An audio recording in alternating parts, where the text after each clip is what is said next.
Hi అండి, welcome to our channel అండి. ఈరోజైతే మనం రెస్టారెంట్ స్టైల్లో రవ్వ దోశని క్రిస్పీగా ఎలా తయారు చేసుకుని చూద్దామండి. దానికోసం 4 నుంచి 5 గంటల వరకు నానబెట్టుకున్న బియ్యం తీసుకుందామండి. అందులో 4-5 పచ్చిమిర్చి, చిన్న అల్లం ముక్క, కొంచెం జీలకర్రని వేసుకొని కొంచెం వాటర్ యాడ్ చేసుకొని ఫైన్గా మిక్సీ వేసుకుందామండి. ఈ బ్యాటర్ దోశల బ్యాటర్లో ఉంటే సరిపోతుందండి.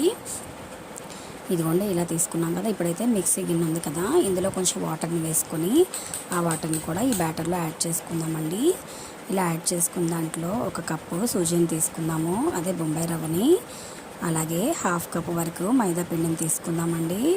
అలాగే కొంచెం జీలకర్రని తీసుకుందాము. ఈ బ్యాటర్ని ఇదిగో ఇంకొంచెం వాటర్ యాడ్ చేసుకొని ఇలా దోశల బ్యాటర్ లాగా కలుపుకుందామండి. ఇప్పుడైతే పెనాన్ని వేడి చేసుకొని పెనం మీద ఇదిగోండి ఇలా దోశలు వేసుకుందాము.